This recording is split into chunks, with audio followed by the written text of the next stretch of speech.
2026 సంవత్సరంలోనికి అడుగు పెట్టబోతున్న మనం, లేదా స్వాధీనపరచుకునబోతున్న ఆ సంవత్సరంలో దేవుడు ఒక మాట మాట్లాడుతున్నాడు.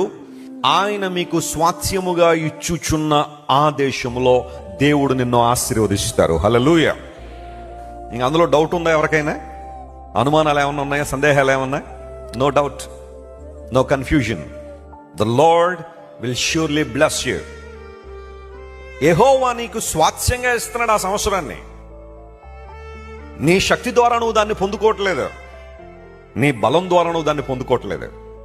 నువ్వు బాగా జ్ఞానం కలిగిన వాడు అని చెప్పి దేవుడు నూతన సంవత్సరం నీకు ఇవ్వబోవట్లేదు. లేదా నీకు బాగా డబ్బు ఉంది కదా అని చెప్పి వీళ్ళకి కొన్ని రోజులు ఉంచుదామని చెప్పి దేవుడు నేను తీసుకురావట్లేదు. ఆయన నీకు ఇవ్వాలనుకున్నాడు అంతే. స్తోత్రం చెప్పండి. Hallelujah. It's by his grace. ఆయన కృప ద్వారా మాత్రమే.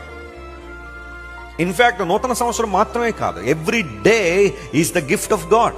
ప్రతిరోజు అది ఎవరు బహుమానం చెప్పండి? దేవుని బహుమానమే.